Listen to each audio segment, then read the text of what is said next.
ma tête à vide avec toutes ces informations. Oui, mais les gens, ils ont besoin de t'entendre parler. Débauchir tout le monde. Au revoir.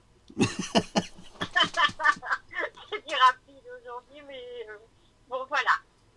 Portez-vous bien et puis allez, bonne capsule.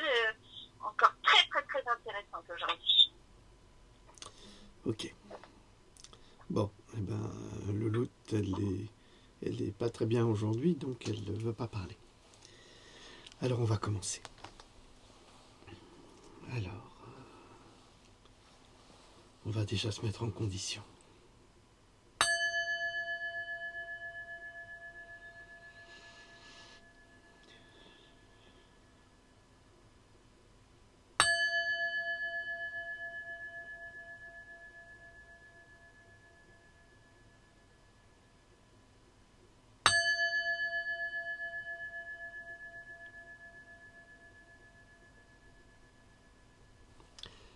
Bonjour à toutes, bonjour à tous. Nous sommes le 6 mars 2018. Alors hier, je voulais faire une capsule, mais j'ai pas pu parce que j'ai dû retourner d'urgence chez le dentiste à cause de mon problème de dents. Ça se règle difficilement, donc c'est très douloureux.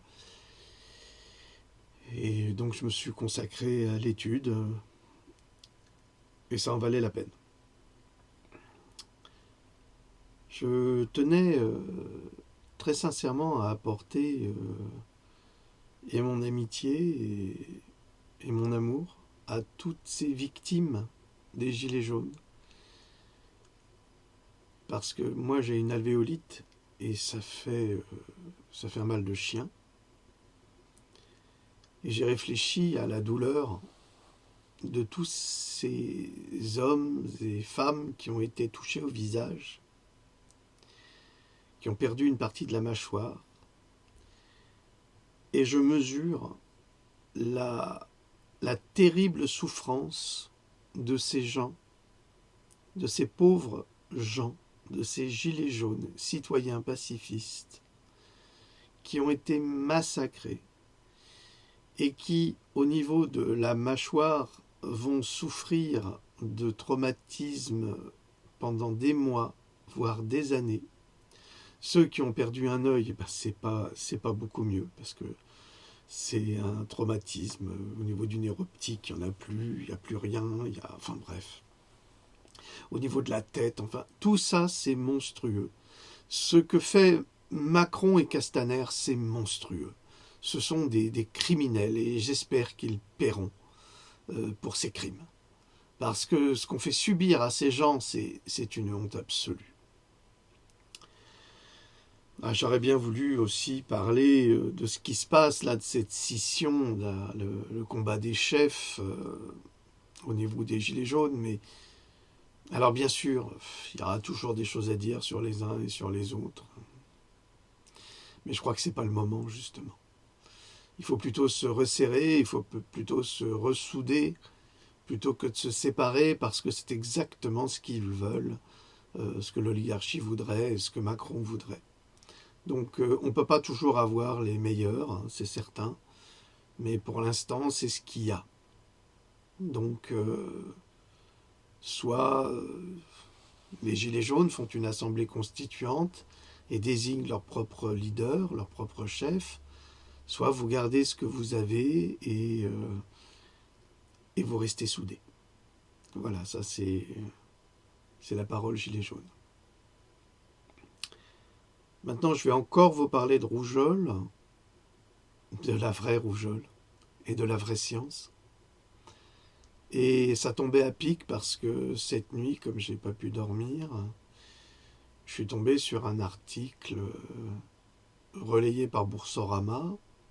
Étrangement, comment se fait-il que Boursorama, une banque internet, fasse de la propagande pro-vaccinale en diffusant une fausse information. Une fausse information qui vient elle-même de l'AFP. Alors vous allez me dire, mais qu'est-ce qu'il dit, Jean Drocq, que c'est une fausse information, qu'est-ce qu'il en sait? J'ai 7 livres derrière moi que j'ai rédigés depuis plus de 5 ans. Je connais très bien le sujet, je l'ai étudié de très près, j'ai étudié toutes les études qui ont été publiées, et puis là, je vais vous en donner encore des dernières études, des faits scientifiques. Et je vais vous parler justement de cet article de l'AFP et de Boursorama. Posez-vous la question de savoir pourquoi une banque va diffuser un article concernant proposant plutôt une pro-vaccination en donnant des justifications assez peu solides, parce que les études du Danemark, on les connaît, souvent elles étaient tronquées. Donc, mais ça, il faut faire des recherches pour le savoir, et ces recherches n'ont pas été faites ni par Boursorama, ni par l'AFP. En revanche, elles ont été faites par moi. Alors la question qui est à se poser, et on va essayer d'être le plus objectif possible, quel est le plus grand danger? Le vaccin contre la rougeole ou la rougeole elle-même? Aujourd'hui, les laboratoires s'inquiètent de plus en plus de la réticence du public à se faire vacciner. D'ailleurs, vous entendez des émissions à la télévision, vous entendez des émissions à la radio, c'est toujours le même point de vue, vous n'avez jamais un point de vue contradictoire. Déjà, ça, c'est pas de la science. Ça, c'est de la science dirigée. C'est pas du tout de la science honnête et de l'information honnête. Les études scientifiques solides sur les accidents vaccinaux, les indemnités versées à hauteur de plus de 4 milliards de dollars aux victimes depuis 1986 et les composants des vaccins bourrés de neurotoxines et de produits chimiques toxiques, de l'ADN humain et animal, provoquant des morts subites et des maladies auto-immunes, prouvent que les risques encourus par les sujets vaccinés au quotidien sont trop importants par rapport aux risques-bénéfices ou avantages-risques donnés par les laboratoires pour les vaccins. Les garanties des laboratoires ne sont pas absolument convaincantes et ressemblent davantage à de la propagande médicale qu'à de la réalité médicale. Les promesses de protection des vaccins ROR, HPV et autres ne sont absolument pas garanties. Bien au contraire, les risques d'accidents vaccinaux sont bien plus importants que les pseudo-bénéfices vantés par les laboratoires et les statistiques ne cessent de le prouver. Malheureusement, la presse ne parle que très rarement des accidents vaccinaux et préfère vanter la science des laboratoires qui la financent à travers ses recettes publicitaires. Il est donc aisé de transformer une information scientifique pour l'orienter vers ses donateurs et trahir la réalité scientifique. En effet, quand on parle de la rougeole, on vient vous parler d'épidémie, on vient vous parler de mort, on vient vous parler d'accidents terribles dus aux complications. En fait, on vient vous paniquer, on vient vous faire peur. Alors, la peur peut être justifiée, mais nous allons y venir. Actuellement, une nouvelle propagande du vaccin contre la rougeole se développe en France et dans le monde à travers les médias. Étrangement, il n'existe pas la moindre information contradictoire à travers ces mêmes médias. C'est un point de vue unique. Aux États-Unis, comme en France, il suffit de suivre les débats sur les chaînes radio et télé et on se rencontre entre amis du même bord pour mener une discussion unique. Et s'il y avait la moindre vérité contradictoire, elle serait brisée instantanément par une horde de harpies au service de Big Pharma, comme ces mauvais journalistes qu'on retrouve à la télé et à la radio, qui vous interrompent toutes les 3 minutes dès que vous avez un développement intellectuel, en considérant qu'ils sont plus intelligents que vous. Mais c'est systématiquement comme ça lorsque l'on fait des débats avec des pro-vaccinaux. C'est terrible.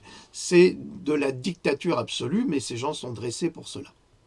Le point de vue des laboratoires, avec une science dirigée vers une direction unique, le profit et non la science, sous prétexte de santé, est exactement ce que nous vivons aujourd'hui. Ainsi, dans un article publié par Boursorama Bank, le 5 mars 2019, celui-ci titre « Une grande étude confirme une nouvelle fois que le vaccin ROR ne cause pas l'autisme ». Alors vous imaginez que lorsque j'ai lu ce titre, j'ai bondi, j'ai dit mais c'est pas possible, ça fait des années que je suis sur le sujet et ça fait des années que moi je lis des études qui disent le contraire. Et puis il n'y a pas que moi qui le dis, il y a même le gouvernement américain, le gouvernement canadien Et j'ai publié sur ma page Facebook et sur ma page VK, j'ai publié un document publié par un organisme de santé américain qui prouve et qui indique que justement le ROR provoque l'autisme. Bon, donc déjà là, on a une désinformation totale par rapport au titre. Une grande étude confirme une nouvelle fois que le vaccin ROR ne cause pas l'autisme. On se croirait dans les années 80 aux États-Unis. On a vraiment, mais alors là, on a 40 ans de retard. Alors, titre évidemment fracassant qui vient frapper les lecteurs ignorants qui, pour la plupart, ne retiendront que le titre sans avoir lu l'article jusqu'au bout et sans faire la moindre recherche. L'article soutient que le vaccin ROR rougeole, oreillon, rubéole, je le cite, n'augmente pas le risque d'autisme, ne déclenche pas l'autisme chez les enfants susceptibles ayant des facteurs de risque NDLR et n'est pas associé avec un regroupement de cas d'autisme après la vaccination. Écrivent les chercheurs dans l'étude publiée dans les Annales de médecine interne aux États-Unis. C'est drôle parce que moi j'ai plein de publications justement dans des organismes officiels et qui nous disent l'absolu contraire, et je vous ai parlé de la grande chercheuse du MIT Stéphanie Seneff qui a garanti que d'ici 2025, un enfant sur deux aux États-Unis et sans doute en France sera autiste à cause de la vaccination du ROR, entre autres. Il n'y a pas que le ROR, hein. Il y a d'autres vaccins qui provoquent l'autisme. C'est pas réservé au ROR, évidemment, puisque c'est lié à plusieurs facteurs, et nous allons y venir, des facteurs biologiques. L'AFP, qui est à l'origine de l'article, le termine sans nommer l'étude qui a déclenché le scandale du ROR et la complicité des autorités américaines, la FDA et les CDC, qui se sont rendus complices de dissimulation d'informations concernant un produit de santé, le ROR en l'occurrence, dans le seul objectif de maintenir une chaîne de profit au détriment de la santé des enfants, et ce depuis 1998, année où le docteur Andrew Wakefield avait apporté à Washington le résultat de ses recherches sur le ROR et le déclenchement de l'autisme. Sa parfaite bonne foi lui valut d'être attaqué en justice pour fraude et radié de l'ordre des médecins 20 ans plus tard. Alors, radié de l'ordre des médecins. Sauf que 20 ans plus tard, la justice lui donna raison, mais aucun article de presse dans la presse nationale et internationale n'en fit l'écho. J'ai publié toute cette affaire dans Pandora. Donc, dans un chapitre qui s'appelle « Wakefield avait raison ». Ça, c'est l'argument type du pro-vaccinal, c'est-à-dire s'arrêter au fait que Andrew Wakefield, le docteur Andrew Wakefield, a été attaqué en justice pour fraude et condamné pour fraude. On lui a retiré sa licence et pendant 20 ans, il a continué ses recherches sur l'autisme. Il est devenu l'un des principaux chercheurs dans le domaine. Et 20 ans après, la justice a reconnu que ces dossiers, ces conclusions étaient justes. Mais, évidemment, Big Pharma, la presse, personne n'a rien dit.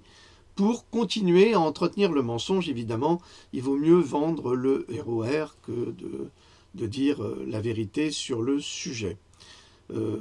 Mais Andrew Wakefield n'a pas été le seul à prouver que le ROR pouvait provoquer l'autisme chez les enfants.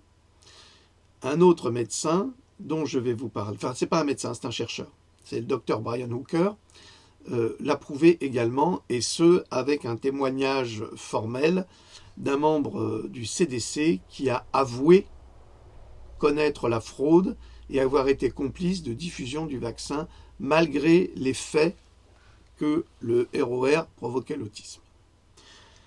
Étrangement, cet article de l'AFP, repris par une banque, ne tient pas compte des déclarations du Dr Brian Hooker devant le Congrès américain qui révèle comment le vaccin ROR augmente le nombre de décès dus à la rougeole. C'est quand même étonnant que l'AFP ne fasse pas ce travail d'information et que cet article paru dans Boursorama soit en fait très succinct, c'est-à-dire qu'on lance un gros titre pour affoler la population, pour mentir sur une réalité, et ensuite on donne quelques petits éléments vite fait, puis on se dit, bah voilà, c'est réglé. Eh bien non. Il faut qu'il y ait des gens comme moi pour arriver et vous apporter les éléments de preuve contraires. Et c'est pas à moi de faire ce travail normalement. C'est à la presse, à ces gens qui sont payés, parce que nous, on n'est pas payés. Dans cet article publié le 19 février 2019, le docteur Brian Hooker, dont le fils unique est devenu autiste à la suite de vaccination, déclare, ouvrez les guillemets, il y a un problème de rougeole dans l'État de Washington, mais ce n'est pas un faible taux de vaccination, le problème. Le problème, c'est un taux élevé de vaccination avec un vaccin incapable de fournir une immunité à vie ou une protection maternelle passive vigoureuse aux nourrissons au cours de leur première année de vie. Lorsque le vaccin anti-rougeoleux a été introduit pour la première fois, la plupart des personnes de plus de 15 ans atteintes de rougeole sauvage étaient immunisées à vie. Dans les pays développés, à l'instar d'autres infections transmissibles, la rougeole n'était plus dangereuse, sauf dans de rares circonstances, en raison d'une nutrition inadéquate, d'un mauvais assainissement ou de l'absence de soins de santé. Et là, notez bien, parce que la rougeole faisait partie de la routine de l'enfance, les adolescents, les adultes, les parents et les grands-parents étaient immunisés. Et en raison de l'immunité passive de la mère, les nourrissons étaient protégés. Le taux de mortalité dû à la rougeole dans l'État de Washington au cours des 4 années précédant l'introduction du vaccin anti-rougeoleux était de 1,4 sur 10 000 et d'environ 2 sur 1 million dans la population en général. 2 cas sur 1 million. Et on vient nous parler d'épidémie. On dit aux législateurs que le recours à des exemptions de croyances personnelles et religieuses met la santé de la population en danger. On leur dit que 2 nourrissons ont récemment été exposés à la rougeole et que les bébés sont en danger. Mais en fait, si les mères des enfants avaient la rougeole sauvage, quand elles étaient enfants et qu'elles allaitaient, les bébés pourraient être protégés naturellement. Si les mères ont été vaccinées, même si elles allaitent, elles ne le seront peut-être pas. De plus, les anticorps maternels transportés à travers le placenta peuvent fournir une immunité vitale contre la rougeole pour les nourrissons. Augmenter encore les taux de vaccination avec un produit inefficace n'est pas la solution. Je pense que là, vous avez compris la réalité médicale. Elle est assez claire. Comme le rédacteur en chef du journal Vaccine, alors ça c'est le docteur Gregory Poland. Le docteur Gregory Poland, ce que vous ne savez pas en France, c'est le grand ponte de la vaccination aux États-Unis. C'est lui qui décide de vacciner à outrance. Il travaille à la clinique Mayo, qui est une grande clinique américaine très connue, et il a déclaré en 1994, mais c'est toujours actuel, alors que les taux de vaccination anti-rougeoleuse atteignent des niveaux élevés dans une population, la rougeole devient une maladie pour les personnes immunisées. Signalé pour le récent groupe sur la rougeole dans le comté de Rockland à New York. Qu'est-ce que ça veut dire? Eh bien, ça veut dire que on vaccine à tout va, comme on veut le faire aujourd'hui encore, et malgré cela, la rougeole continue à se développer, ce qui n'est pas logique, et d'autre part, des personnes qui avaient attrapé la rougeole et qui étaient immunisées à vie, la vraie rougeole, donc la rougeole sauvage, et qui étaient immunisées à vie, se retrouvent à réattraper une rougeole qui est la rougeole vaccinale, qui est la rougeole de Schwartz, ou une autre rougeole, parce qu'il y en a eu plusieurs à partir des années 60, mais là, j'ai pas... Je l'ai lu, mais je ne l'ai pas noté, parce que sinon, on s'en va très très loin, c'est hyper compliqué, c'est vraiment de la biologie. Comme je l'ai déjà fait remarquer, la vaccination ne garantit pas des maladies infectieuses qui se déclarent systématiquement dans les communautés hautement vaccinées.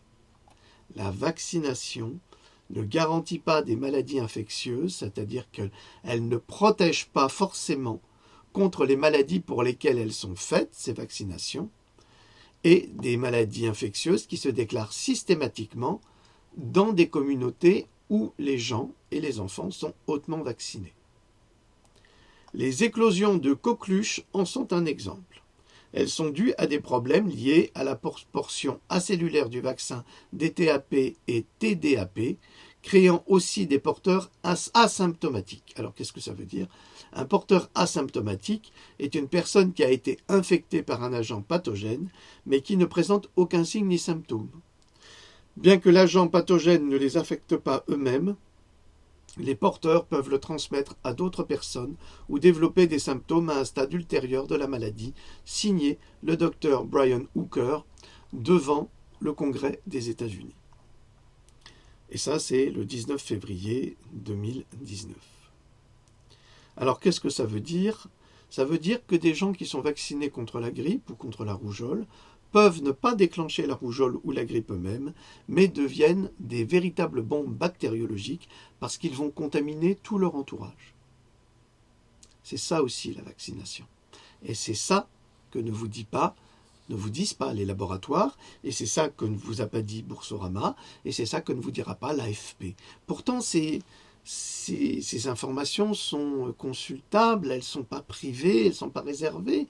Donc si moi je peux les trouver, tout le monde peut les trouver, et d'autant plus des professionnels du journalisme, comme l'AFP. Ce qui vous prouve à nouveau que ces organismes sont des organismes partisans, qui ne sont pas libres, ou alors, s'ils sont libres, ils travaillent avec des branquignoles. Absolument, des branquignoles. Ce que nous dit le Dr Brian Hooker, c'est que ce sont les vaccins qui répandent et diffusent les épidémies pour lesquelles ils sont censés protéger.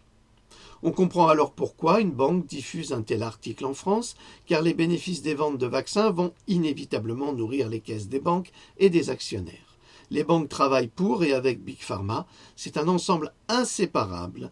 Comme les membres d'un corps, ils forment un tout cohérent, et cet article propagandiste en faveur des vaccins et contre toute autre vérité scientifique est encore une preuve supplémentaire de cette alliance secrète et méconnue du public. À présent, pour enrichir l'article de Boursorama et de l'AFP, offrons une réalité scientifique qu'ils semblent tous les deux refuser de prendre en considération dans un article publié par le www.ncbi.nlm.nih.gov.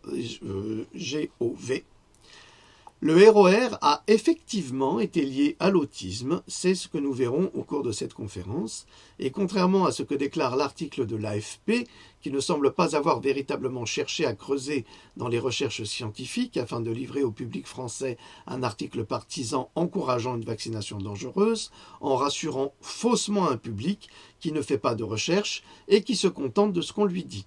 Cet article de Boursorama et de l'AFP est bien peu objectif en matière scientifique. Ça veut dire que si vous n'allez pas plus loin, vous allez dire « Mais non, le ROR ne va pas provoquer l'autisme chez mon enfant, c'est complètement faux, je vais le faire vacciner. » Et comme disait Stéphanie Seneff, donc la grande chercheuse au MIT, dans le Massachusetts, eh bien, elle dit « Il va falloir faire un choix entre choisir d'attraper la rougeole ou choisir d'attraper l'autisme avec le vaccin. » C'est elle qui le dit. Et c'est une référence. C'est dans mon livre, c'est dans mes livres. Le vaccin ROR, donc, a été prouvé mener à l'autisme, mais pas seulement. Le ROR, rougeole, oreillon, rubéole, à la maladie de Crohn, à l'inflammation des intestins et d'autres sérieuses maladies chroniques de l'estomac, à l'épilepsie, aux dommages cérébraux, incluant la méningite, à la pancréatite, au diabète, à l'encéphalite, à l'encéphalopathie, à des problèmes de vision et d'audition, à de l'arthrite, au retard d'apprentissage chez l'enfant, à un syndrome de fatigue chronique, au diabète, au syndrome de Guillain-Barré, à un idiopathique thrombocytopanique purpura, à diverses scléroses, à la leucémie et à la mort, etc. Voilà, ça c'est publié dans un article gouvernemental pour information. Je dis bien pour information. Il est quand même étonnant que la presse française, l'AFP, Boursorama, c'est pas des journalistes, donc ils ne font que reprendre pour faire du buzz et servir leur patron. Donc il est quand même étonnant que dans le cas présent, personne ne vienne vous parler de cela. Vous pouvez regarder aujourd'hui sur les notices des vaccins, vous trouverez les mêmes résultats. C'est ce qu'il y a sur la notice du Tripédia. autisme, peut causer l'autisme, mort subite du nourrisson. Ils ont mis des années à le mettre, mais maintenant ils ne peuvent plus reculer. Donc c'est écrit. Et malgré ces faits, malgré ces publications, il y a toujours des malveillants qui vont vous dire le contraire. Voilà en gros quelques risques vaccinaux encourus avec le RER, mais bien qu'il ne touche pas tous les sujets vaccinés de la même manière, il n'y a pas de garantie qu'un sujet développe aucune de ces pathologies, mais les risques sont là et ont été répertoriés, c'est dire qu'il est possible que certains sujets en soient victimes. Maintenant, à savoir, est-ce que vous ou vos enfants en seront victimes? Nul ne peut le dire ou le prévoir. Le rôle de la science est de publier les avantages, mais également, et de la presse surtout, mais également les risques vaccinaux. Ce que ne fait absolument pas cet article de l'AFP, ni de Boursorama. Nous sommes en droit de nous interroger et de nous demander pourquoi. Où est l'intégrité professionnelle? Toujours concernant le RER, dans cette publication gouvernementale, il est évident que dans le cas d'une défaillance du système immunitaire suite à l'injection du RER, que les virus du vaccin continuent à agir dans le corps. Le virus de la rougeole est connu pour s'installer dans le corps à travers une panencéphalite à sclérose subaiguë, une encéphalite corporelle à inclusion de rougeole, MIBE et de multiples scléroses. Depuis l'introduction du vaccin RER, il a été observé que la SSPE, donc une autre maladie extrêmement grave, la fameuse panencéphalite, s'est renforcée aux États-Unis. Donc statistiquement, on peut le constater. D'autre part, les patients avec une immunodéficience de leurs cellules lymphocytes B et T ont des effets cognitifs néfastes avec ce vaccin. Et il est conseillé de ne pas les vacciner au risque de provoquer chez eux une infection fatale d'après le laboratoire Merck. Donc là, c'est même le laboratoire qui le signale. Ces virus vaccinaux persistent dans le corps et sont liés à des désordres auto-immuns, surtout combinés avec le virus de la rubéole, la vaccination contre l'anthrax, l'hépatite B. Il a été rapporté des risques de décès lorsqu'ils sont combinés avec le DPT et la polio. Donc c'est pour ça que en fait, les pédiatres vaccinent avec plusieurs vaccins en même temps, comme ça on ne peut pas savoir lequel a été responsable. Responsable d'une pathologie, d'une mort subite de nourrisson, d'une invalidité, d'un problème d'autisme. Je vais vous montrer le document que j'ai publié. Ça s'allume, ça. Je vais vous montrer ça tout de suite. Pardonnez-moi, j'aurais dû le préparer, mais il est devant moi, mais je ne l'ai pas. Je vais vous montrer le document qui prouve ce que je vous avance. Le voilà. Je vais mettre la caméra pour le voir.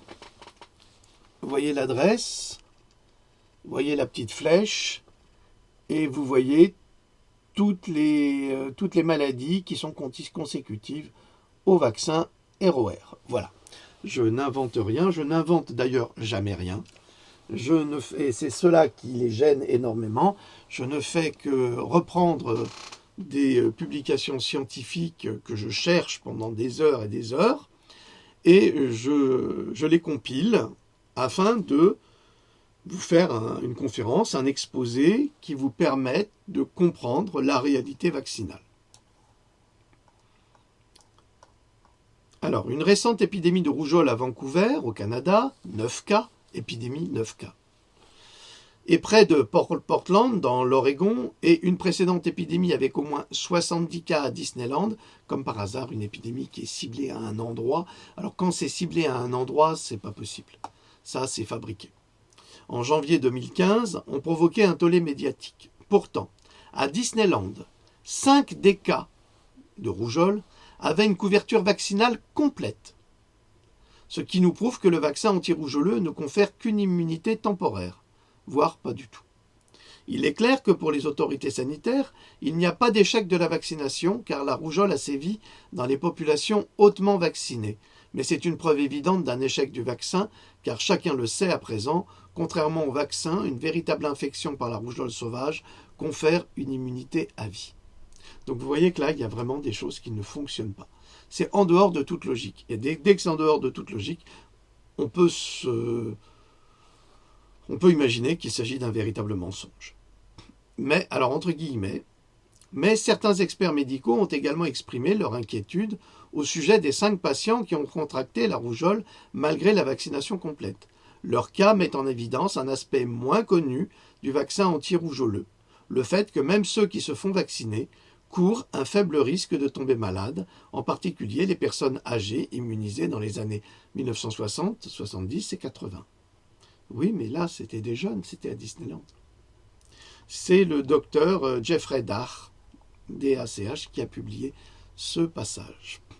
Mais le risque reste entier, car la rougeole vaccinale dite rougeole de Schwartz est une rougeole synthétique proche, mais différente de la rougeole sauvage.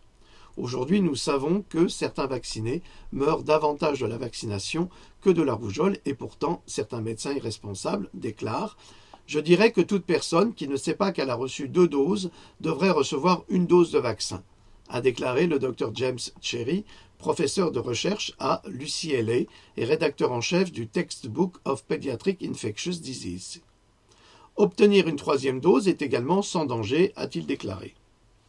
Comment ce médecin peut-il faire une telle déclaration alors que l'on sait depuis 1998 que ce vaccin est particulièrement à tendance à provoquer de sérieux accidents vaccinaux, voire mortels. D'autre part, le docteur Polland, dont je vous ai parlé tout à l'heure, qui se ponte cette référence au niveau de la vaccination, a également déclaré qu'il ne comprenait pas pourquoi des jeunes, des adolescents, surtout les adolescents, qui avaient reçu 2 doses de vaccin anti-rougeoleux, eh bien, en mouraient. Ils ne comprennent pas. Ils ne savent pas. Évidemment, on ne cherche pas à savoir. Toujours entre guillemets, entre 2011, une épidémie de rougeole à New York a été attribuée à une femme de 22 ans, entièrement vaccinée, qui non seulement a attrapé la rougeole, mais l'a transmise à 4 autres personnes également immunisées contre la maladie. C'était la première fois qu'ils étaient documentés qu'une personne pleinement immunisée pouvait transmettre la rougeole à d'autres personnes, ont déclaré les chercheurs. Évidemment, il y a les liens. Alors, c'est qui ça? C'est... Oui, c'est sur un site spécialisé sur la rougeole. Le CDC signale 55 cas de rougeole aux États-Unis en 2016, dont 56% de non-vaccinés, 26% de vaccinés et 18% dont le statut vaccinal était inconnu. Alors, ça, c'est les données de vaccination contre la rougeole du CDC, qui ont été publiées en 2018. Mais quand même, comment se fait-il que 26% des vaccinés contractent la rougeole alors qu'ils sont vaccinés? C'est pas logique. En 2008, une recrudescence similaire des cas de rougeole a été signalée. L'augmentation du nombre de cas de rougeole signalés, qui sont passés de 42 à 131, a incité un éditorial du New York Times de 2008 à avertir de la réapparition de nombreuses maladies si les taux de vaccination baissent. Ça, c'est de la propagande. Une citation des New York Times, du New York Times. Parce que comme vous avez pu le comprendre jusqu'à présent, il se trouve que le fait d'être vacciné rend le vacciné porteur et émetteur et transmetteur du virus. Et c'est valable aussi pour la rougeole. Si la confiance dans tous les vaccins devait chuter précipitamment, de nombreuses maladies réapparaîtraient et causeraient beaucoup plus de dégâts que la vaccination ne pourrait en résulter. Alors ça, c'est un mensonge absolu. On peut en avoir la preuve dans un ouvrage qui n'a pas été traduit en français de, entre autres, la docteure Susan Humphries. C'est... excusez-moi, j'ai un trou. Dissolving Illusions, dissoudre les illusions. Histoire des maladies et de la vaccination. Et je vous en donnerai un extrait tout à l'heure qui sera passionnant. Voilà un discours parfaitement propagandiste en faveur de la vaccination, sans pour autant apporter la moindre preuve scientifique. Je parle assez mal à cause de ma dent, c'est pour ça. D'autant que les vaccins sont arrivés alors qu'il n'y avait plus d'épidémie dans nos pays industrialisés. Malheureusement, la confiance dans les vaccins a déjà été perdue. Selon Shona Hilton, dans son article « Qui les parents croient-ils au sujet du ROR ?» Selon Shona Hilton, les jeunes parents sont méfiants vis-à-vis des médias et des pédiatres qui ont des incitations financières pour promouvoir la vaccination. Alors, je l'ai publié dans un de mes Pandora. Il faut savoir que la Blue Cross aux États-Unis, alors la Blue Cross, qu'est-ce que c'est? C'est une mutuelle. La Blue Cross offre par an 40 000 dollars, non, pas par an, excusez-moi. La Blue Cross offre 40 000 dollars par patient au médecin vaccinateur qui a fait toutes les vaccinations de 0 à 6 ans. Alors je reprends. La mutuelle offre 40 000 dollars pour chaque patient d'un médecin qui a été vacciné totalement, qui a toute la couverture vaccinale de 0 à 6 ans. Alors, on peut se poser quand même une question. Si un pédiatre a 300, 400, 500 patients de 0 à 6 ans, on imagine, eh bien, c'est 600 fois 40 000 dollars, surtout s'il les vaccine. Donc, c'est dans son intérêt de les vacciner, puisqu'on connaît l'Amérique, c'est l'argent, l'argent, l'argent, toujours l'argent. Donc, tant qu'on favorisera, tant qu'on sera dans une vision capitaliste de la science, ce ne sera pas de la science. Alors, quelle est la preuve d'un lien autisme-vaccin? L'affaire Anna Pauling. Dans le cas de Anna Pauling, le tribunal fédéral des vaccins a accepté d'indemniser la famille Pauling, reconnaissant que son autisme avait été causé par la vaccination. David Kirby, Ryan Mojabi et Emily Moller, 2 enfants atteints d'autisme induit par le vaccin, ont publié 2 articles. Dans le Huffington Post, la Cour fédérale a déjà déboursé plus de 1,5 milliard de dollars pour des accidents et des décès liés à la vaccination. Ça, c'est un chiffre récent, parce qu'en fait, il y a eu depuis 1986 plus de 4 milliards de dollars d'indemnités pour des victimes d'accidents vaccinaux. Alors que l'on ne vienne pas nous dire que c'est pas vrai, parce que les faits sont là. Sauf qu'en France, c'est absolument effroyable. L'information s'arrête à la frontière et je suis obligé d'aller chercher mes informations en Angleterre, au Canada, aux États-Unis, en Australie pour les traduire et enfin les offrir au public français pour que les parents soient prévenus et ensuite être traités par des salopards de complotistes parce que ces gens-là ne savent rien ou ils le savent et ils travaillent pour Big Pharma. C'est ça le problème. Excusez-moi de m'énerver un petit peu, mais c'est très pénible de savoir tous ces mensonges et de constater que rien n'est fait au niveau des autorités pour que la vérité scientifique sorte. Dame Leleu, t'as un petit commentaire? Non, mais c'est justifié, justement, de ta petite colère-là. Enfin, tout ça, ça fait froid dans le dos. C'est l'horreur. C'est l'horreur. Oui. Un petit sourire quand même? Bon, pas encore. Au revoir. Alors, un tribunal italien a concédé que le ROR causait l'autisme. En 2012, le ministère italien de la Santé a reconnu que le vaccin ROR avait causé l'autisme chez le petit Valentino Bocca, âgé de 9 ans. Le nombre exact d'autres affaires est inconnu car les archives judiciaires sont généralement dissimulées au public. Une découverte importante a été faite dans un rapport publié en 2002 par le Dr Singh dans le journal Biomedical Science et intitulé « Anticorps anormaux de rougeole, des oreillons et de la rubéole et auto-immunité du système nerveux central chez des enfants atteints d'autisme ». Là, ça continue. Ça, c'est toujours pour le ROR. Alors, deux points ouvrez les guillemets. L'auto-immunité du système nerveux central, SNC, en particulier à la protéine liée, et en particulier liée, excusez-moi parce que comme j'écris tard dans la nuit, j'oublie des mots, et en particulier liée à la protéine basique de la myéline, peut jouer un rôle causal. Rôle dans l'autisme, un trouble neurodéveloppemental. Parce que de nombreux enfants autistes ont un taux élevé d'anticorps de rougeole, nous avons fait une étude sérologique sur les auto-anticorps anti-rougeole, oreillon, rubéole, ROR et MBP, en utilisant des échantillons de sérum de 125 enfants autistes et 92 témoins enfants. Anticorps ont été... Alors, je vais passer parce que c'est vraiment de la science, là. Ils ont testé ça avec le modèle ELISA et un autre modèle qu'on utilise dans les hôpitaux.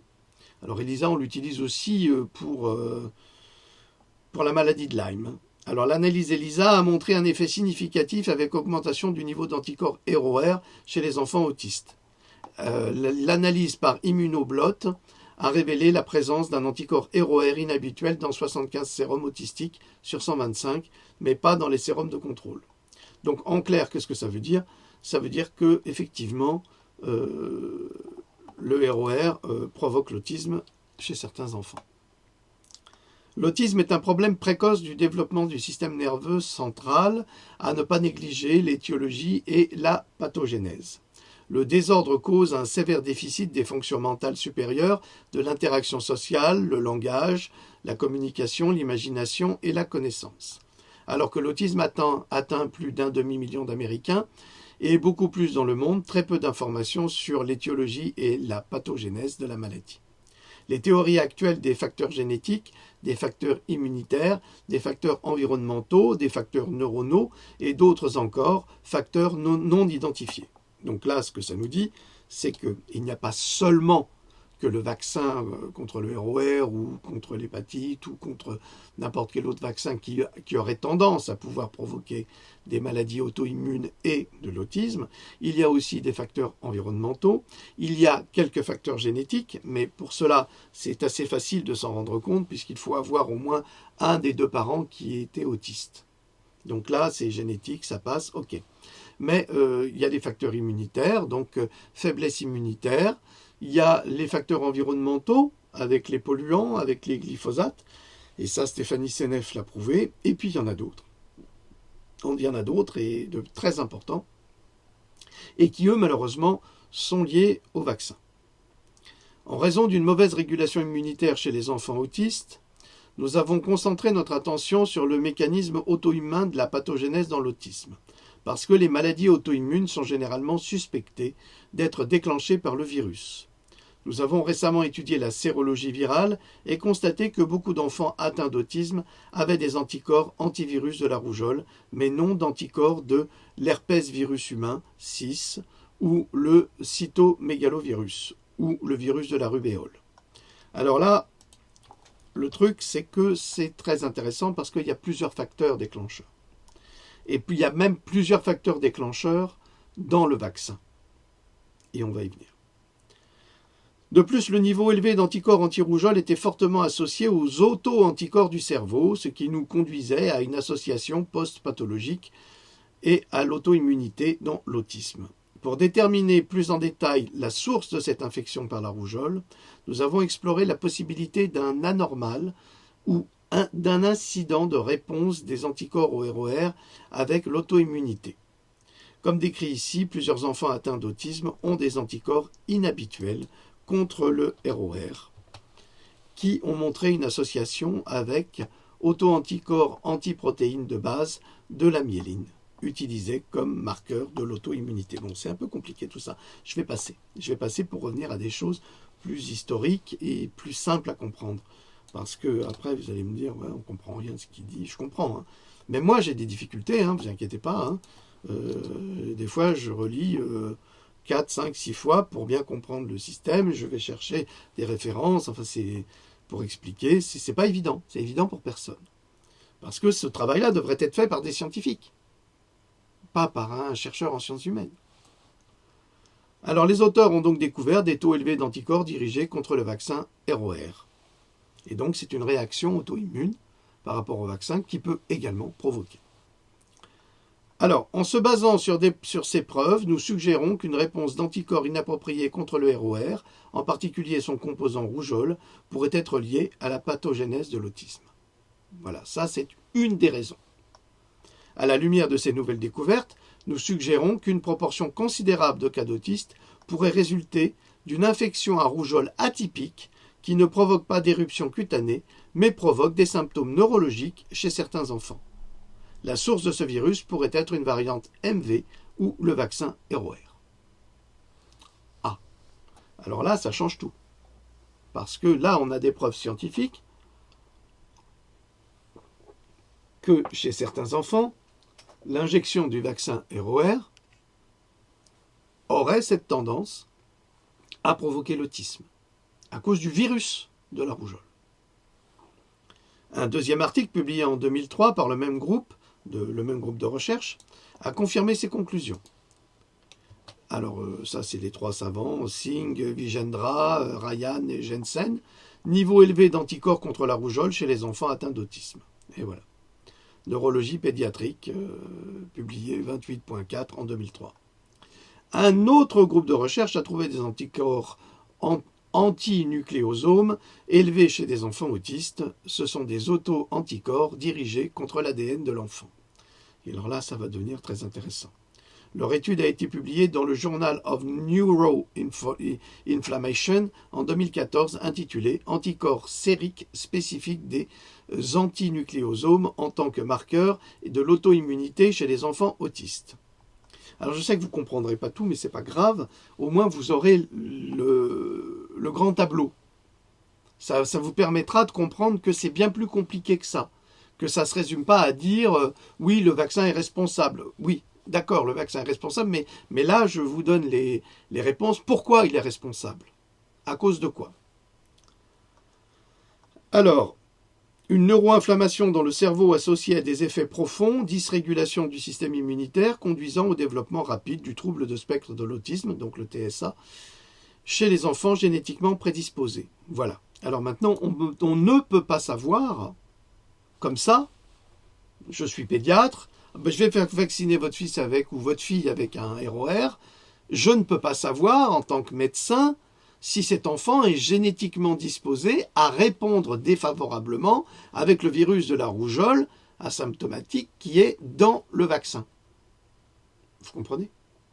C'est ça le problème. C'est pour ça qu'il faut tester les enfants. Ça devrait être obligatoire, mais la sécurité sociale ne veut pas tester les enfants. Parce que vous imaginez bien, toutes les 70 injections, si à chaque fois on doit tester pour vérifier si c'est bon, ça va coûter bonbon. Eh oui, ça va coûter bonbon à la communauté, mais un enfant autiste, ça coûte à qui? Ça coûte à la communauté aussi. Et puis ça détruit la vie des parents et ça détruit la vie des enfants.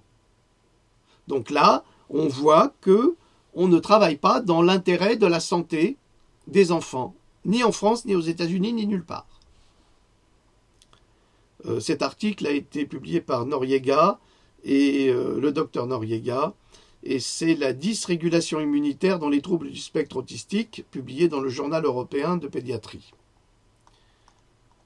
Alors, maintenant on va passer à quelque chose de très très grave, que j'ai publié également hier. Alors ça m'amuse un petit peu quand les gens m'envoient des choses que j'ai publiées pour m'apprendre quelque chose. C'est gentil, mais informez-vous quand même un petit peu avant. Alors, fabriquer des vaccins avec des cellules fœtales humaines. Ah oui, alors, dans les vaccins, vous savez, il y a beaucoup de cochonneries et il y a des cellules de fœtus avortés dans les vaccins. Et j'ai publié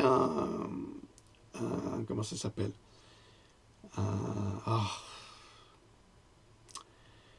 J'ai publié un panneau, enfin, pas un panneau... un tableau. J'ai publié un tableau qui a été publié, qui concerne les USA et le Canada, avec tous les vaccins qui sont vendus là-bas, mais ce sont les mêmes ici, des fois ils changent de nom. Le Priorix, on l'a chez nous. J'avais vu l'adénovirus, on l'a aussi. Meruvax, le Pentacel, le Quadracel, l'Imovax, le Zostavax, que je ne vous conseille pas, parce que ça c'est... Bon, j'ai fait un exposé là-dessus aussi. Bref, vous avez une quantité de vaccins qui possèdent ces cellules de fœtus humains avortés. Bon, il n'y a pas que ça, il y a aussi beaucoup d'autres choses. Dans les années 1980, la fabrication de vaccins passant de cultures de cellules animales telles que l'embryon de poulet à des cultures vivantes de cellules fœtales avortées portant le label WI-38 MRC-5. Alors pourquoi est-ce qu'on est passé de cellules vivantes, d'embryons de poulet à des cultures vivantes de cellules fœtales avortées? Pourquoi? Eh bien parce que malheureusement, pendant des années, on a utilisé des embryons de poulet qui parfois avaient des leucémies, la leucémie du poulet. Et on a passé la leucémie du poulet à toutes les personnes vaccinées. Ce qui explique pourquoi il y a eu beaucoup de leucémies dans les années 70-80, et même encore aujourd'hui, parce que c'est lié aux contaminations d'éléments vivants, d'ADN, d'autres espèces. C'est-à-dire que ce soit du lapin, que ce soit du chien, du singe vert, enfin, j'en passe, vous avez tout un panel d'animaux. Vous avez toute une basse-cour dans un vaccin. Puis maintenant, vous avez des bébés aussi. Teresa A. Deischer, qui est professeure et médecin, fondatrice de Sound Choice, donc vous pourrez regarder, a tiré la sonnette d'alarme sur les contaminants des cellules fœtales dans les vaccins, qui déclenchent l'auto-immunité de deux manières. Le fait qu'on mette des cellules fœtales dans les vaccins n'est pas anodin, puisque ça a une réaction chez le sujet vacciné. Le virus est développé sur des cellules fœtales humaines. L'ADN humain provenant de substrats de la cellule fœtale se retrouve dans le vaccin final en tant que contaminant qui induit une auto-immunité. Deuxièmement, on sait que les cultures de cellules fœtales humaines sont infectées par un rétrovirus, alors ça s'appelle HERV-K, H-E-R-V-K, un rétrovirus, qui contamine le vaccin. Les rétrovirus ont été inactivés par le système immunitaire chez l'homme depuis plus de 25 millions d'années, mais les chercheurs sont assez fous pour les réactiver. Une fois injecté dans l'enfant, HERV-K insère des fragments d'ADN mutés dans le génome de cellules souches de l'enfant. Là, on touche le génome. Et alors là, c'est vraiment la carte biologique. C'est la cellule même de l'enfant, faisant des ravages dans son système immunitaire et son neurodéveloppement. Et oui, pourquoi? Eh bien parce que nous sommes programmés. Ah oui, il y a quelques années même, on disait que on peut programmer l'heure de votre mort. C'est-à-dire que par rapport à vos cellules, on saura normalement, si tout se passe bien dans votre vie, à quel âge vous allez mourir et comment vous allez mourir. On le sait, on sait comment y arriver aujourd'hui. Eh bien, le problème, c'est que cet ADN qui est contenu dans les vaccins va directement bouleverser toute la structure établie d'un corps humain ou d'un animal, c'est pareil, et va foutre un bordel tel que le système immunitaire ne va plus répondre et il va s'affoler, il ne va pas reconnaître comment défendre le corps par ce rétrovirus, parce qu'il ne le connaît pas, parce qu'il n'a jamais pu l'expérimenter, et ça va détruire l'être humain. Ça va générer des maladies auto-immunes, des cancers ou des morts subites, comme une hyperallergie. Le système immunitaire, c'est une chose extraordinaire. Quand, par exemple, vous allez mettre un aliment en bouche, sur votre langue, eh bien, votre langue, qui est pleine de capteurs, va envoyer une information à votre système immunitaire, donc à vos intestins et à votre cerveau, puisque 70% du système immunitaire se trouve dans l'intestin, dans cette zone-là, à peu près, c'est ce qu'on pense, et puis les 30 autres pourcents dans le cerveau, et le cerveau, et tous les deux vont envoyer une information au circuit, aux 5 chemins enzymatiques, pour que l'aliment soit,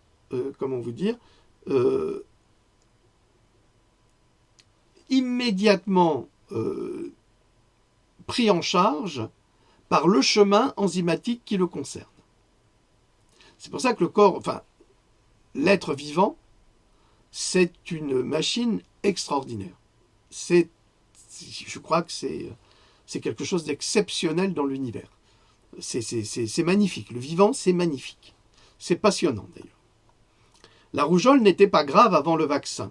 Ce sont les sociétés pharmaceutiques et les responsables de la santé qui attisent la peur inutile de la rougeole pour vendre le vaccin par une combinaison du désir de profit et d'idéologie.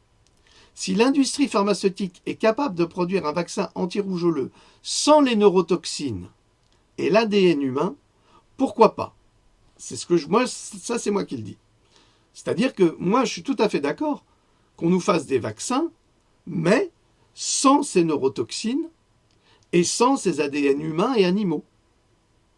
Qu'on supprime le mercure, qu'on supprime l'aluminium, qu'on supprime le polysorbate 80, qu'on supprime le formol, qu'on supprime tous ces produits animaux. Enfin, vous n'imaginez pas la liste qu'il y a dans un vaccin. Eh bien, qu'on fasse des vaccins intelligents, oui, d'accord, mais sinon, absolument pas. On ne peut pas. La preuve, plus les chercheurs cherchent, et plus ils trouvent les raisons de ne pas se faire vacciner parce que, à cause des composants. Regardez le problème avec le lévothyrox. D'ailleurs, c'est absolument scandaleux et c'est là qu'on voit que même les tribunaux sont en faveur des laboratoires. Eh bien, les plaignants du lévothyrox viennent d'être déboutés. Mais c'est un scandale absolu, il faut porter ça plus haut. C'est pas possible. On peut pas, tant que la presse, la médecine, la politique et la magistrature seront corrompus par les intérêts financiers, eh bien, on ne pourra jamais vivre dans une démocratie ni être heureux, nulle part. C'est impossible. Impossible parce qu'il y a tellement de corruption que ça en devient désastreux. C'est pour ça qu'après, quand vous les entendez à la télé, « Oh, les gilets jaunes, c'est des gens violents, extrémistes. » Mais extrémistes de quoi? Qui sont les plus extrémistes? Les plus extrémistes, ce sont ceux qui déboutent les malades, ce sont ceux qui ne vont jamais en prison, comme le vampire, comme l'appellent les Anglais, qui est Laurent Fabius. Ce sont ceux qui mettent au Conseil constitutionnel quelqu'un qui a été condamné, comme monsieur Juppé. Ce sont ceux qui autorisent les sénateurs à se payer une petite prime de Noël de 8 000 € par an. C'est ça la violence. C'est ça. Ce sont les pédophiles qui sont jamais condamnés à de la prison ou qui vont dans des prisons réservées en Corse, là-haut, bien privées. Je vous signale qu'au Yémen, deux hommes qui ont kidnappé un enfant de 12 ans et qui l'ont violé, ont été exécutés en place publique. 2 pédophiles.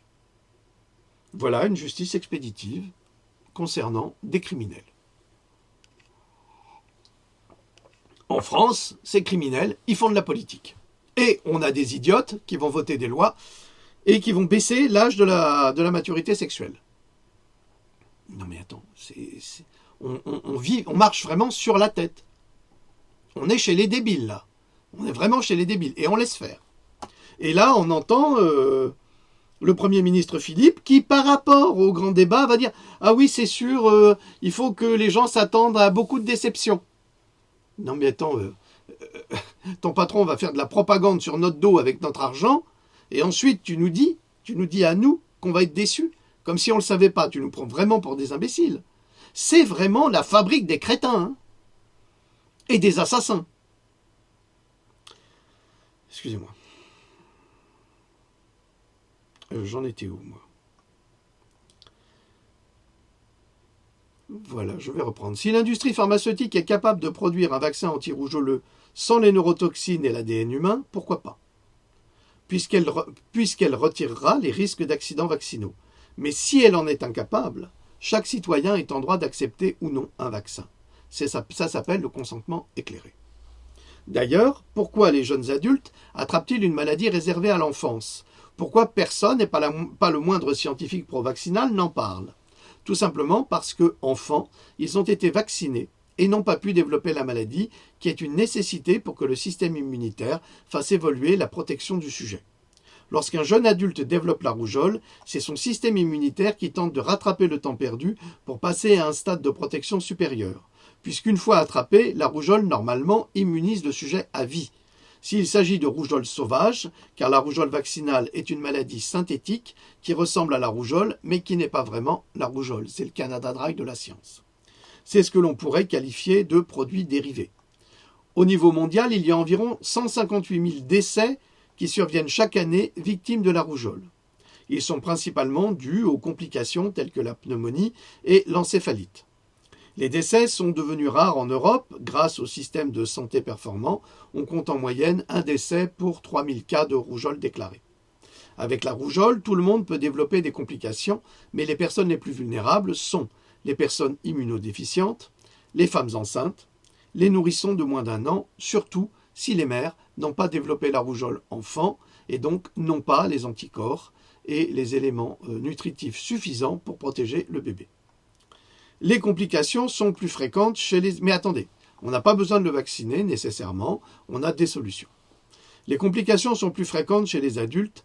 Quand j'étais enfant, tout le monde faisait la rougeole, ce n'était pas considéré comme grave. Qu'est-ce qui a changé ? Jusque vers 1963, il n'y avait pas de vaccin pour lutter contre la rougeole. Cette maladie était donc inévitable et fréquente. De nombreux malades faisaient des complications graves et quelques douzaines d'entre eux en mouraient chaque année. L'introduction de la vaccination contre la rougeole a fait chuter le nombre de malades et de complications, contribuant à une certaine banalisation de la maladie qui demeure toutefois grave pour les personnes qui la contractent encore. Alors, je vais dire une chose qui est terrible, mais il faut y penser également. Ne pourrait-on pas considérer ces accidents mortels comme une sélection naturelle ? Pourquoi cette minorité par rapport à une majorité ? Et pourquoi dis-je cela ? Parce que d'un côté, nous avons les politiques hypocrites et les laboratoires criminels qui viennent nous dire « oui, il faut vous protéger à travers les vaccins », mais de l'autre côté, on a des vaccins qui tuent. Alors où est la protection ? Si on a une chance sur 2 d'y passer, je ne vois pas trop. Donc, si dans la nature, eh bien, les gens s'éteignent, c'est justement une sélection, ce qu'on appelle la sélection naturelle. On l'accepte chez les animaux, eh bien, on doit l'accepter chez les êtres humains parce que nous sommes comme les animaux, nous sommes habitants de cette terre, nous sommes invités à vivre et à partager les richesses de cette planète. Donc, peut-être que parfois, il y a trop d'humains et que la sélection naturelle doit se faire d'elle-même. Peut-être. C'est une hypothèse, hein, c'est un débat. Pourquoi tenter de sauver quelques sujets en prenant le risque d'en tuer davantage ? C'est vrai. Pourquoi va-t-on sauver 12 sujets alors qu'on va en tuer alors parce qu'on s'est embêté à sauver ces 12 sujets à cause de la vaccination, eh bien ça pourra en tuer bien davantage. C'est pas logique. Il y a un problème de logique là-dedans. À travers la vaccination et la question que nous devrions nous poser, pourquoi prendre le risque de développer une maladie neurodéveloppementale comme l'autisme et pas une rougeole sauvage ? On sait que du point de vue historique, la rougeole ne faisait plus de morts puisque l'hygiène et l'alimentation saine avaient repris le dessus sur la misère. On le sait. Donc déjà là, on a des points positifs. Ensuite, je vais vous donner des moyens pour vous soigner une rougeole avec des produits tout à fait naturels. Pour la rougeole, on ne doit en aucun cas tenir compte des coûts de la rougeole, parce que c'est cela aussi qui veulent nous faire gober. Et valider le vaccin pour des raisons pratiques. Outre les frais médicaux, il faut tenir compte des absences du ou des parents au travail. Ah oui, c'est embêtant. Lorsqu'un enfant est malade, il ne peut aller ni à la crèche ni à l'école. Ben, ça aussi, c'est embêtant. Un enfant avec une déficience immunitaire qui a un contact avec une personne contagieuse doit rester à la maison jusqu'à 21 jours au maximum, suivant le dernier contact. De plus, il n'existe aucune preuve d'un effet bénéfique de la maladie sur le développement de l'enfant, ni sur le plan psychologique, ni sur le plan physique. Mais, et ça c'est important, il n'existe aucune preuve du contraire. Et se poser la question de savoir pourquoi la rougeole rattrape les adultes vaccinés et pas ceux qui ont développé la rougeole enfant reste une question sans réponse de la part des laboratoires. Mais rien que cette réalité fait qu'un patient ayant déjà développé la rougeole enfant est immunisé à vie. Prouve que les anticorps et les antigènes de la rougeole sont inscrits dans le système immunitaire du patient, et c'est déjà un énorme bénéfice que les laboratoires écartent du revers de la main, car c'est une réalité qui ne les arrange pas.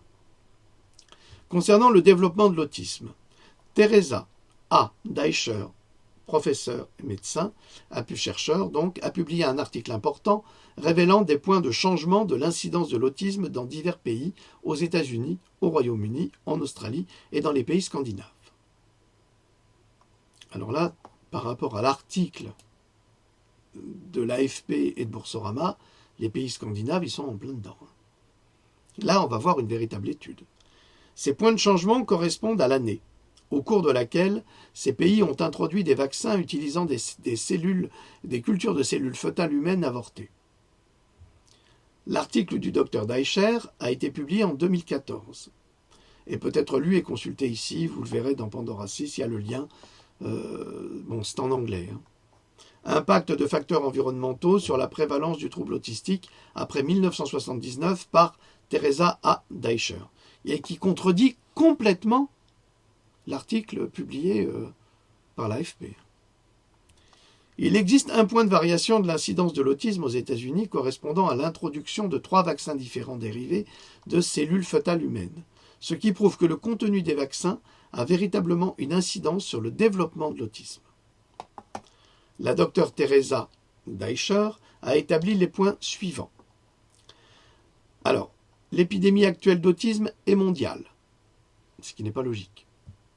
Les troubles de l'autisme sont associés dans le temps à l'utilisation de lignées de cellules fœtales humaines pour la fabrication de vaccins. Les vaccins fabriqués par le fœtus humain peuvent déclencher une auto-immunité et une mutagénèse par insertion.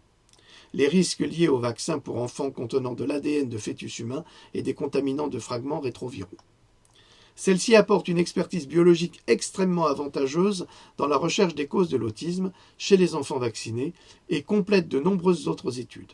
Son combat est désormais de supprimer la présence de cellules fœtales dans les vaccins à cause de leur implication dans le développement de l'autisme, afin de lancer de nouvelles études d'innocuité vaccinale. Donc elle prouve par ses recherches que les cellules de fœtus avortés contenues dans les vaccins ont une profonde tendance à provoquer l'autisme. Et ça, personne n'en parle. Des techniques de fabrication alternatives plus sûres sont facilement disponibles. Entre guillemets, les vaccins à base de cellules animales peuvent être utilisés à la place des cultures de cellules humaines fœtales pour faire croître les virus. Ce changement peut être effectué facilement pour rendre nos vaccins plus sûrs, déclare-t-elle. Alors, maintenant, un autre médecin, parce que moi, c'est pas moi qui vous raconte des carabistouilles, ce sont les médecins qui parlent.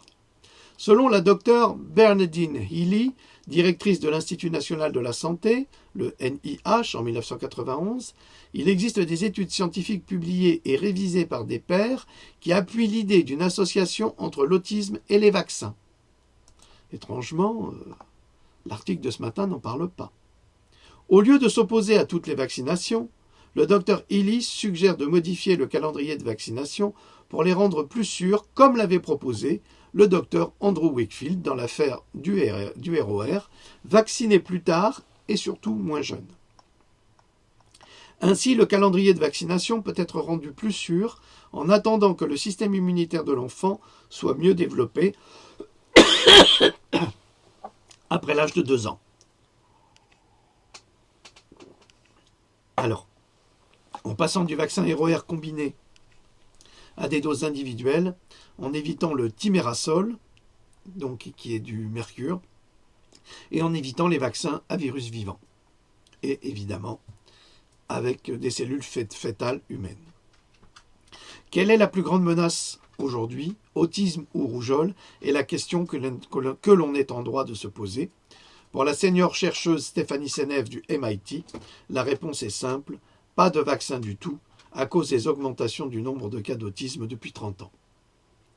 De 1996 à 2007, le nombre de cas d'autisme signalés à 1000 enfants a augmenté de façon spectaculaire, et alors que le nombre de cas d'autisme augmente, les cas de rougeole diminuent. il y a une nette diminution de la mortalité due à la rougeole aux États-Unis et au Royaume-Uni de 1900 à 1963, même avant l'introduction des premiers vaccins en 1963, d'après Roman Bystrianyk. C'est lui qui a écrit ce livre avec Susan Humphries. Et je vais vous lire ça, puis après je vais arrêter parce que j'y arrive plus. Ça, c'est à cause de ma dent. Alors, depuis plus de 100 ans, il existe une forte association avec une carence en vitamine A et des effets indésirables de la rougeole, surtout chez les jeunes enfants. Donc, si vos enfants sont supplémentés en vitamine A, ils ont moins de risques de déclencher une rougeole. Alors vous, parents, si vous êtes paniqués à l'idée que votre enfant attrape la rougeole, eh bien, bourrez-le de vitamine A et de vitamine C, et puis vous verrez encore après ce qu'il y a. Surtout chez les jeunes enfants. Le moment est-il venu pour la communauté médicale de reconnaître que tout enfant présentant des complications de la rougeole devrait recevoir de la vitamine A et faire l'objet d'un bilan nutritionnel global. Sinon, qu'est-ce que l'histoire nous a appris? Cité par c'est Adrian Bendich en 1992. Donc je répète que vous devriez faire, chers parents, un bilan nutritionnel global pour voir les carences de vos enfants. Là-dessus, vous verrez s'il est en carence de vitamine A, de vitamine C, de vitamine D, E, etc. Et si c'est nécessaire, ou D3, et si c'est nécessaire, eh bien vous le supplémentez en vitamines et il ne déclenchera absolument pas de rougeole. Mais le problème, c'est que la rougeole est nécessaire. Elle est nécessaire pourquoi? Pour passer à un autre stade au niveau du système immunitaire. Donc, c'est pas tant un mal si les enfants ont un bilan nutritionnel solide. Alors, deux points, ouvrez les guillemets. La rougeole est une maladie très contagieuse à laquelle nous ne pensons pas beaucoup aujourd'hui. Après tout, un vaccin a été développé il y a des années qui a vaincu le problème. Mais attendez, même si un vaccin contre la rougeole existe depuis un demi-siècle, la rougeole est toujours considérée comme une menace majeure par les autorités sanitaires. À l'occasion de son 50e anniversaire, les médias en ont fait un éloge positif. Quiconque met en doute la valeur du vaccin anti-rougeoleux ou tout autre vaccin est rapidement mis au pilori parce que la science du vaccin anti-rougeoleux est supposée être au-delà de tout reproche. Les partisans disent que seuls les conspirateurs et les aliénés le contesteraient. Mais là, on va parler de science. Mais il y a des faits concernant l'histoire de la rougeole qui ne parviennent presque jamais à la lumière du jour. Voici quelques faits que vous, les responsables de la santé publique, ou votre médecin, ou les médias peuvent ne pas avoir dit. Et n'ont certainement pas dit, parce que moi je ne les ai jamais entendus le dire. Le taux de mortalité par rougeole avait diminué de près de 100% avant l'utilisation d'un vaccin anti-rougeoleux, c'est-à-dire en 1963.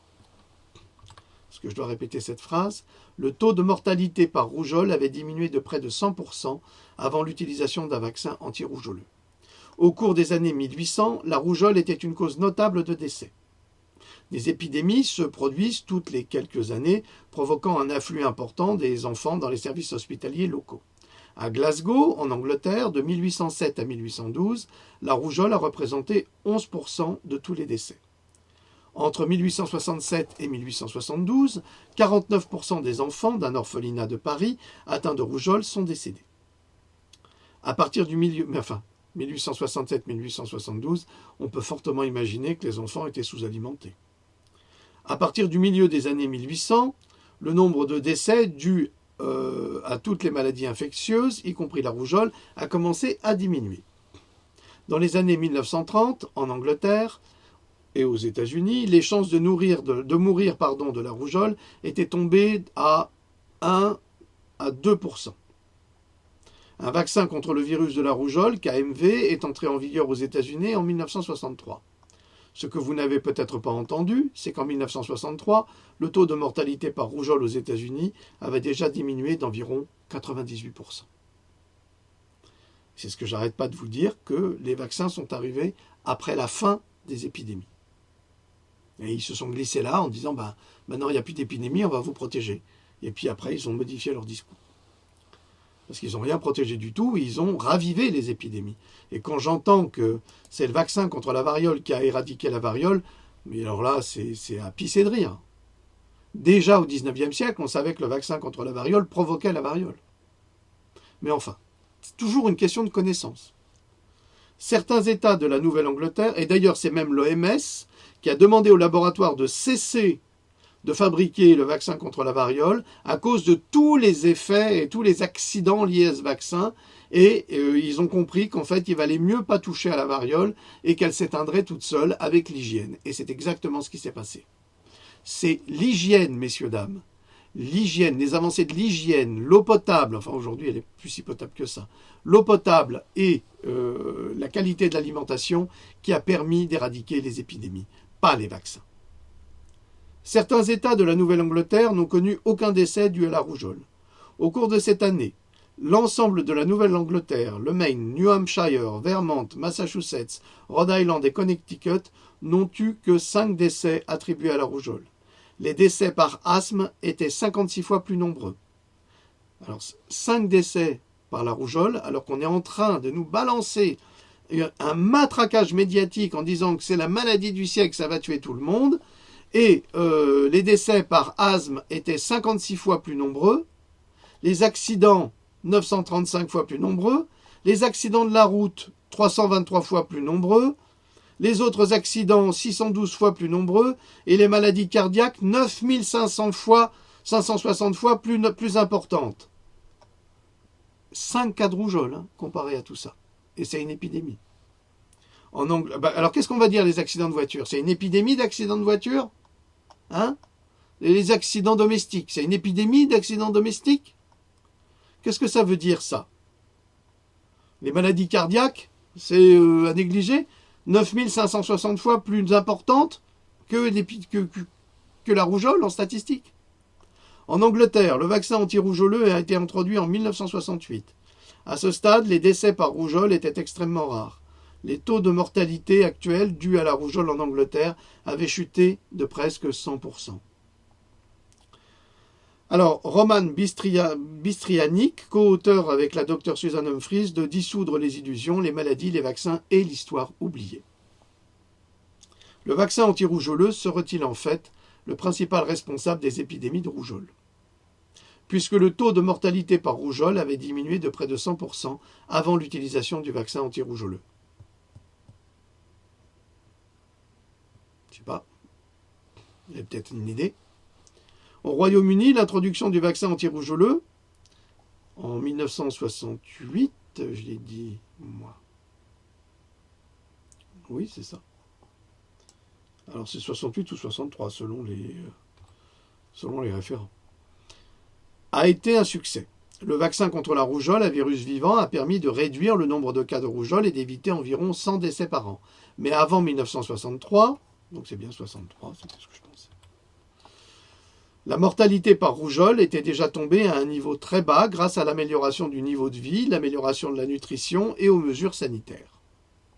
Alors, où se trouve l'utilité de ce vaccin si les conditions d'hygiène et les améliorations du niveau de vie avaient déjà fait ce travail?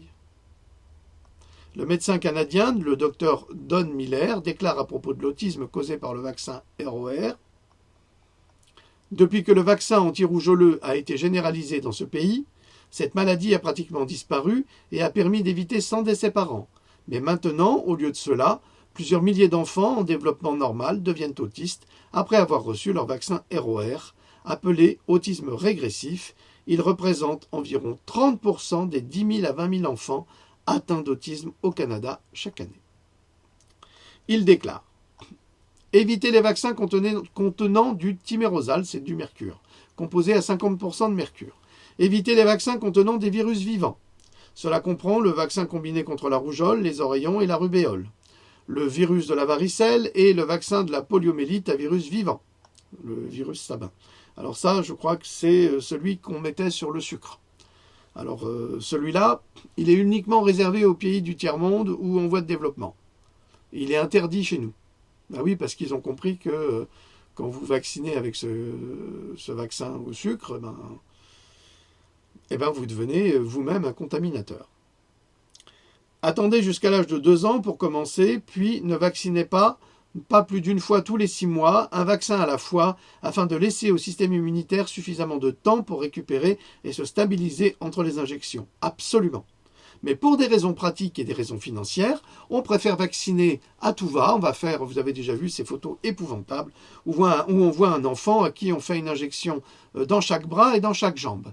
Et bien là, vous êtes sûr que l'enfant, il est complètement foutu.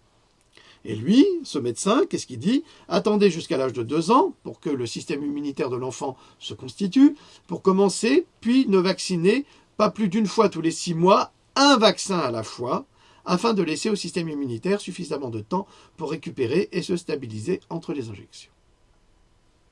Voilà de sages recommandations. De nombreuses publications médicales ont montré des bienfaits pour la santé de la vitamine A dans le traitement de la rougeole. Ainsi, la pratique consistant à compléter avec de l'huile de foie de morue qui contient de grandes quantités de vitamine A a permis de sauver beaucoup d'enfants. L'huile de cannelle, alors ça c'est un miracle, et je me demandais pourquoi quand j'ai écrit le premier Pandora, l'OMS souhaitait interdire la cannelle. Eh bien j'ai compris, parce que l'huile de cannelle est une autre méthode préventive. Voir ce vieil article du docteur Drummond paru en 1917, la cannelle en tant que prophylactique contre la rougeole. La cannelle est un médicament dont les vertus thérapeutiques ne sont pas suffisamment reconnues. L'essence de cannelle à 25 gouttes est l'un des remèdes les plus efficaces dans les cas de rougeole. On se demande alors pourquoi l'OMS tente de faire interdire l'utilisation de la cannelle. Nous allons vous en donner la raison et prouver à nouveau que l'OMS travaille dans l'intérêt, ne travaille pas, pardon, travaille dans l'intérêt de la science des laboratoires, mais pas dans celui de la vraie science. L'huile essentielle ou la teinture de cannelle est indéniablement plus efficace et plus agréable que la teinture de quinine à base d'ammoniac.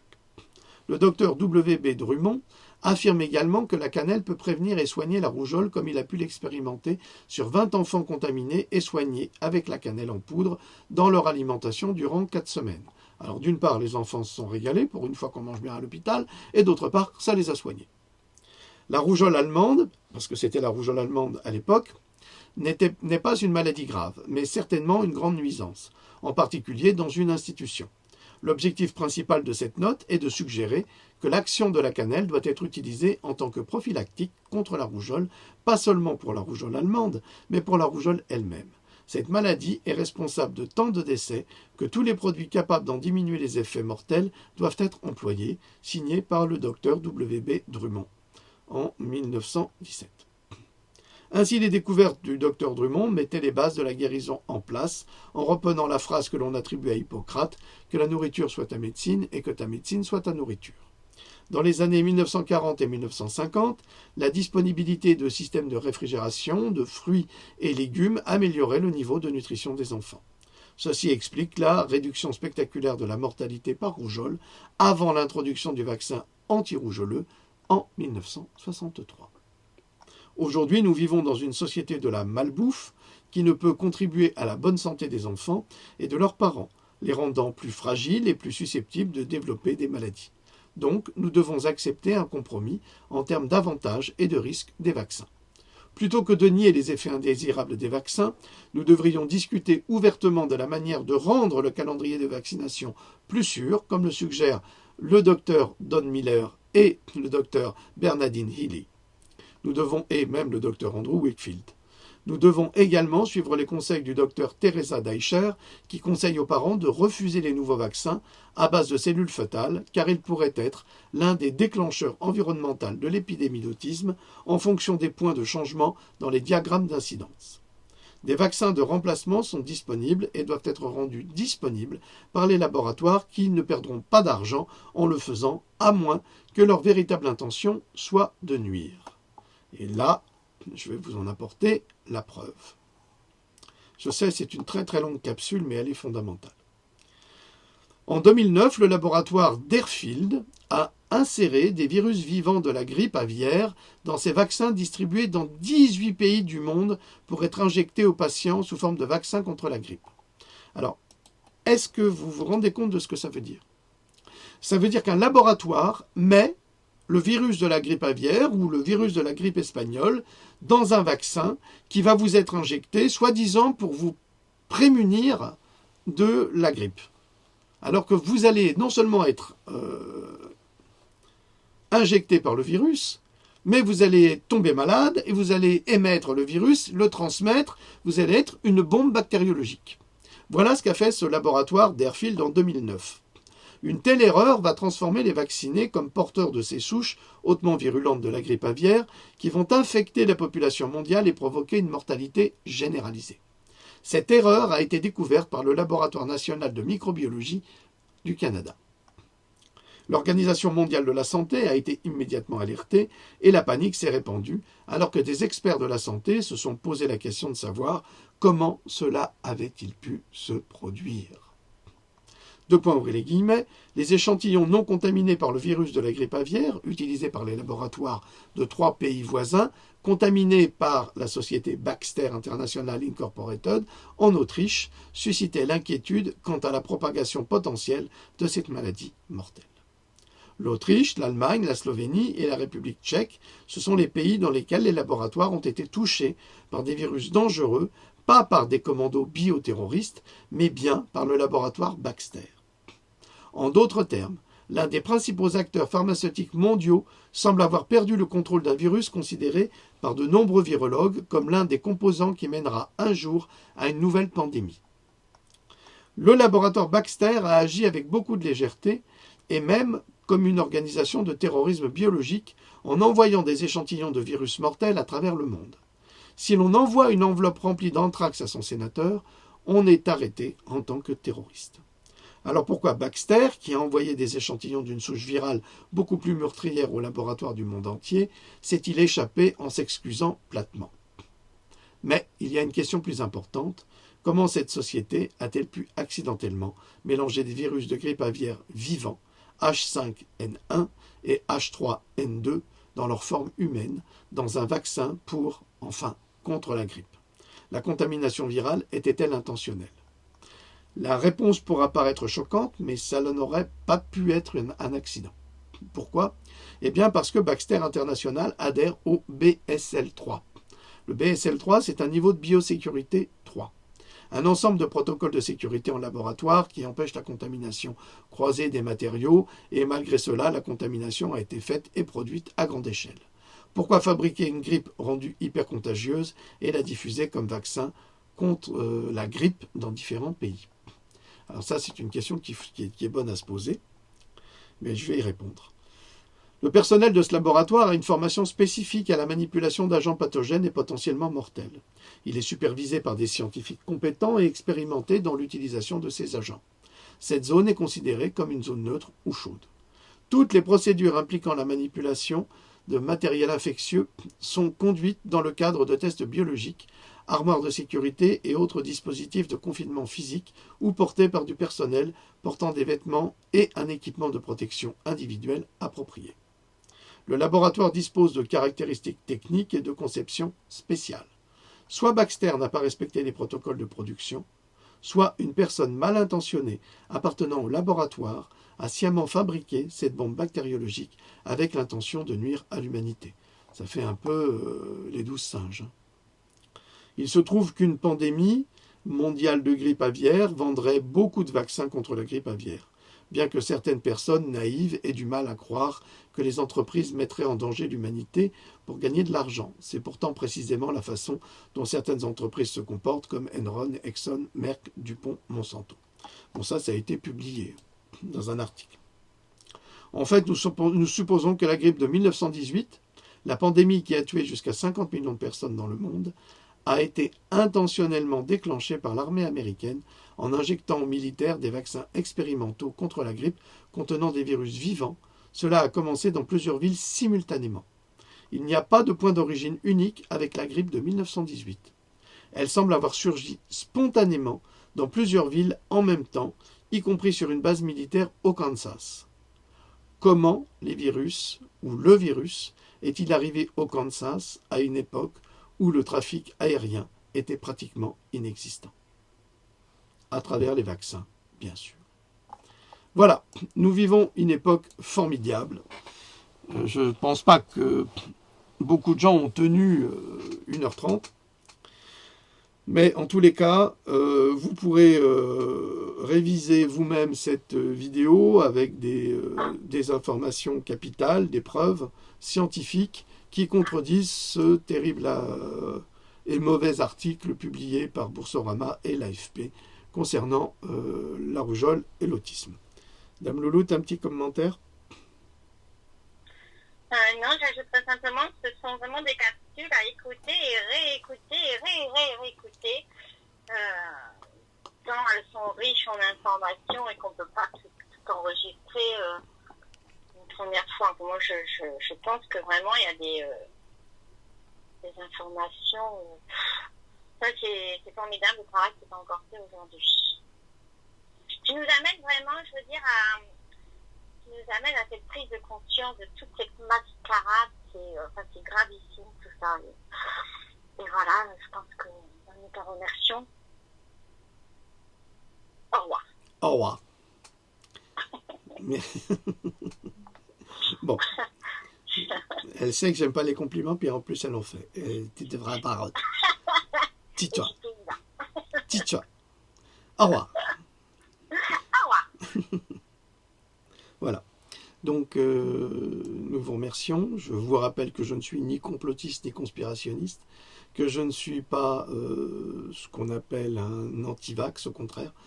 Je souhaite simplement que les laboratoires produisent des vaccins de qualité, je dis bien de qualité, et des vaccins qui ne provoquent pas ni l'autisme, ni des maladies auto-immunes, ni des morts subies du nourrisson, ni tout ce que nous connaissons et que nous avons étudié et compulsé et surtout mis dans les livres que je publie régulièrement. Donc je ne suis pas contre les vaccins, je suis simplement contre le mensonge scientifique et il est énorme. Voilà. Loulou vous remercie, moi je vous remercie également. Je vous souhaite de passer une bonne soirée. Évidemment cette capsule est préenregistrée, comme ça je peux assister au live de tout à l'heure. Je vous remercie, je ne vous embête pas davantage. Salut.